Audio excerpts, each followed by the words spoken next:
আগামী ৪ মে ভবানীপুর থেকে ভাঙড় সর্বত্র উঠবে গেরুয়া ঝড়। তৃণমূলের শক্ত ঘাঁটিতে থাবা বসাবে বিজেপি, এমনটা আমি বলছি না, বলছেন প্রথম সারির বদ্ধ নেতারা। কোন বলে তাদের এত আত্মবিশ্বাস? সেই জবাব আগামী ৪ মে দুপুরেই পাওয়া যাবে। কিন্তু তার আগে একাধিক সমীক্ষার ফলাফল যা বলছে তাতেই চক্ষু চড়ক গাছ। গত 23 এপ্রিল রাজ্য বিধানসভার নির্বাচনের প্রথম দফায় রেকর্ড হারে রাজ্যবাসী নিজ গণতান্ত্রিক অধিকার প্রয়োগ করেছেন, বুঝিয়ে দিয়েছেন এটি কেবল রাজনৈতিক লড়াই নয়, বরং তাদের ভবিষ্যতের নির্ধারণ এবং অস্তিত্ব রক্ষার লড়াই। এসআইআর আবহে নির্বাচন কমিশন মানুষের সমালোচনার শিকার হলেও সফলতার সঙ্গে প্রথম দফার নির্বাচন সংঘটিত করে লেটার মার্কস পেয়ে কিন্তু পাশ করেছে কমিশন। আগামী 29 এপ্রিল বৃহস্পতিবার রাজ্যের দ্বিতীয় এবং সর্বশেষ দফার নির্বাচন। দক্ষিণী 7 জেলার 142টি আসনে কোন আসনে কে এগিয়ে সেই নিয়ে ইতিমধ্যেই আমরা সমস্ত তথ্য দিয়ে বিস্তারিত ভিডিও করেছি। এই ভিডিওর শেষে স্ক্রিনের ওপর প্লেলিস্টে ক্লিক করে তা দেখে নিতে পারেন।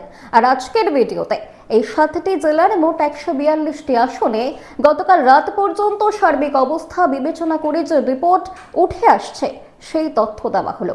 শেষ মুহূর্তে পাওয়া বেশ কিছু খবর এবং ঘটনার ভিত্তিতে আগের সমীক্ষার থেকে এই সমীক্ষায় কিছুটা পরিবর্তন হয়েছে।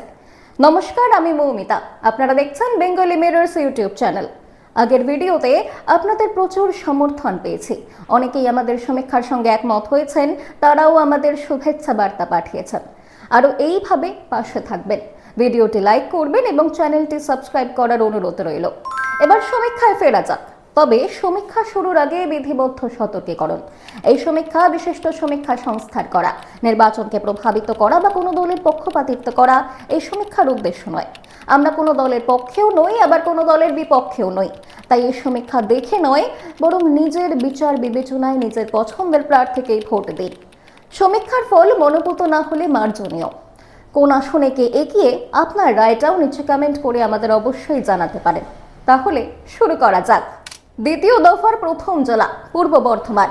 শেষ মুহূর্তের সমীক্ষা অনুযায়ী এই জেলার মোট 16টি বিধানসভা কেন্দ্রের মধ্যে 9 থেকে 11টি পেতে পারে তৃণমূল, 3 থেকে 5টি পেতে পারে বিজেপি এবং অন্যান্যরা 0। প্রথম দফার দ্বিতীয় জেলা তৃণমূলের গড় হাওড়া। এই জেলার মোট 16টি আসনের মধ্যে সবুজ ঝড় উঠতে পারে 10 থেকে 11টিতে, গেরুয়া ঝড় উঠতে পারে 3 থেকে 4টিতে এবং বাকিগুলিতে লড়াইটা হাড্ডাহাড্ডি। বলে রাখি, গত বিধানসভা নির্বাচনে এই জেলায় তৃণমূল 16-0 গোলে বিজেপিকে পরাজিত করেছিল। পরবর্তী জেলা হুগলি।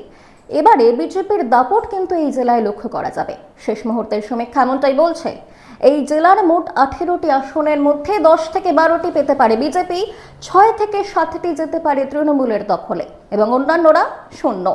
বলে রাখি, গত নির্বাচনে এই জেলার 14টি আসনেই কিন্তু ফুটেছিল ঘাসফুল এবং বাকি 4টিতে ফুটেছিল পদ্ম। তবে এবার বদলে যাবে সামগ্রিক চিত্রটা। পরবর্তী জেলা তৃণমূলের শক্ত ঘাঁটি কলকাতা। গত নির্বাচনে কলকাতার 11টি আসনই ছিল তৃণমূলের দখলে, তবে এবার ঘুরতে পারে হাওয়া। বিজেপি ছিনিয়ে নিতে পারে 4 থেকে 5টি আসন এবং বাকি 5 থেকে 6টি আসনে ফের উঠতে পারে সবুজ পতাকা। একমাত্র এই জেলার বালিগঞ্জ কেন্দ্রে বামেদের দাপট লক্ষ্য করা যাবে। পরবর্তী জেলা উত্তর 24 পরগনা। সামগ্রিক ভোট ফলাফলের ভাগ্য নির্ধারণ করবে 33টি আসন সম্বলিত এই জেলা।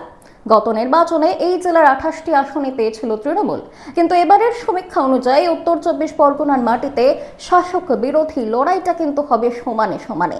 তৃণমূল পেতে পারে 16 থেকে 17টি আসন, বিজেপি পেতে পারে 13 থেকে 14টি আসন এবং অন্যান্যরা 1 থেকে 2টি।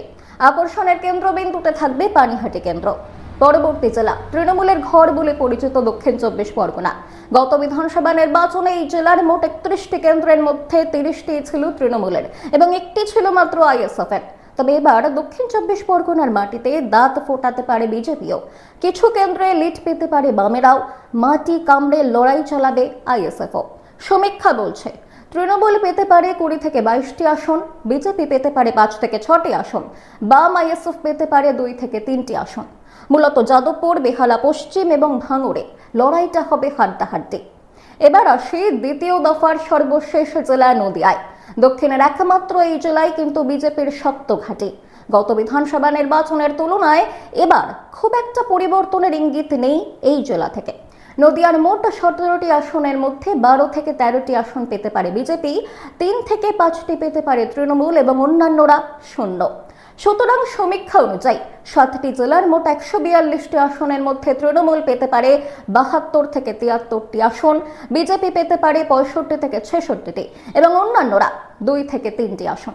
সেই সঙ্গে এসআইআর এফেক্ট, সাম্প্রতিক বিভিন্ন ঘটনাবলী, ভোটদানের হার, এই সমস্ত কিছু নির্বাচনী ফলাফলকে প্রভাবিত করবে। সমীক্ষা নির্দিষ্ট কিছু অঞ্চলের আভাস মাত্র। সমীক্ষা দেখে কিছুটা ধারণা পাওয়া যায়, তবে রাজনীতিতে মতের অমিল থাকতেই পারে। তাই আপনার মতামত কমেন্টের মাধ্যমে আমাদের অবশ্যই জানাতে পারেন। আর দ্বিতীয় দফার সমস্ত আসনের বিস্তারিত তথ্য এবং গ্রাউন্ড রিপোর্ট পেতে উপরের বাঁ দিকের প্লেলিস্টে ক্লিক করে অবশ্যই দেখে নিন। ধন্যবাদ সকলকে।